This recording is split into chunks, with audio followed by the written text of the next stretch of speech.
মুক্তিযুদ্ধ বিষয়ক আপডেট আরও একটি সংবাদে সবাইকে স্বাগতম। আজকে 13ই মে 2026 ইংরেজি তারিখ। দর্শক, মুক্তিযুদ্ধ বিষয়ক মন্ত্রী আহমেদ আজম খান বর্তমানে রাষ্ট্রীয় সফরে রয়েছেন থাইল্যান্ডে।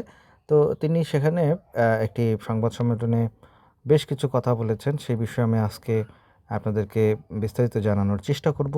দর্শক, এই মুহূর্তে আপনারা কে কোথা থেকে দেখতে পাচ্ছেন একটি সাবস্ক্রাইব করে এবং কমেন্ট করে আমাদেরকে লিখে জানান। দর্শক, আমরা প্রতিনিয়ত আপনাদের জন্য অনেক কষ্ট করে ভিডিও তৈরি করে থাকি। একটি লাইক এবং সাবস্ক্রাইব আমাদেরকে আরও অনুপ্রেরণা যোগায় নতুন তথ্য উপাত্ত আপনাদের সামনে তুলে ধরার জন্য। তো দর্শক, কথা বাড়াবো না, সরাসরি চলে যাব মূল খবরে। মুক্তিযুদ্ধ বিষয়ক মন্ত্রী আহমেদ আজম খান বলেছেন, প্রধানমন্ত্রী স্পষ্টভাবে ঘোষণা দিয়েছেন জুলাই সনদ অক্ষরে অক্ষরে বাস্তবায়ন করা হবে। এরপরও একটি মহল এটি নিয়ে বিভ্রান্তি ছড়ানোর অপচেষ্টা চালাচ্ছে বলে অভিযোগ করেন মুক্তিযুদ্ধ বিষয়ক মন্ত্রী আহমেদ আজম খান। তবে সরকার এই সনদ বাস্তবায়নে সম্পূর্ণ প্রতিশ্রুতিবদ্ধ বলে জানিয়েছেন তিনি। মঙ্গলবার 12ই মে থাইল্যান্ডের ব্যাংককে ভেজথানি ইন্টারন্যাশনাল হাসপাতালে চিকিৎসাধীন জুলাই অভ্যুত্থানে আহতদের দেখতে গিয়ে তিনি এসব কথা বলেন। এ সময় থাইল্যান্ডে নিযুক্ত বাংলাদেশের রাষ্ট্রদূত উপস্থিত ছিলেন। মুক্তিযুদ্ধ বিষয়ক মন্ত্রণালয়ের তথ্য এবং জনসংযোগ কর্মকর্তা এস খায়ের এসব তথ্য জানান। মন্ত্রী হাসপাতালে চিকিৎসাধীন আহত জুলাই যোদ্ধাদের চিকিৎসার খোঁজ খবর নেন এবং তাদের দ্রুত সুস্থতা কামনা করেন।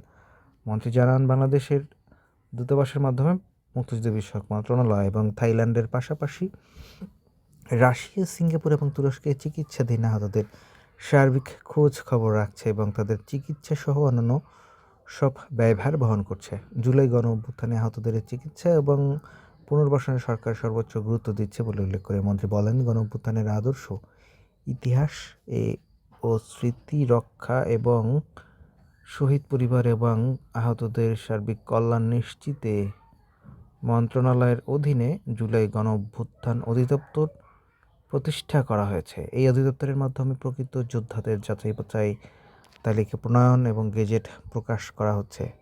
সরকারি পরিসংখ্যান তুলে ধরে তিনি জানান, বর্তমানে MIS-ভুক্ত জুলাই যোদ্ধার সংখ্যা 14,359 জন এবং শহীদের সংখ্যা 444 জন।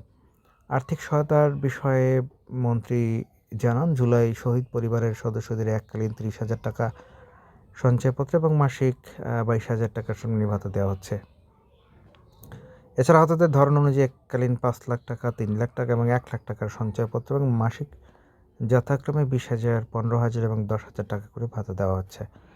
বিদেশে চিকিৎসার বিষয়ে আহমেদ আজম খান বলেন, উন্নত চিকিৎসার জন্য 152 জন আহত যোদ্ধাকে রাশিয়া, সিঙ্গাপুর, থাইল্যান্ড, তুরস্ক ইত্যাদি দেশে পাঠানো হয়েছিল। এর মধ্যে 92 জন চিকিৎসা দেশে ফিরেছেন। বর্তমানে 60 জন বিদেশে চিকিৎসাধীন রয়েছেন।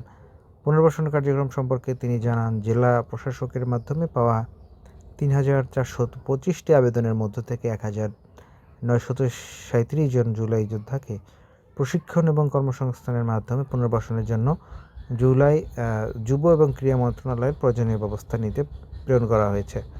এই হচ্ছে আপডেট খবর। সবাই ভালো থাকবেন। নতুন ভিডিও নিয়ে আবার হাজির হব। আল্লাহ হাফেজ।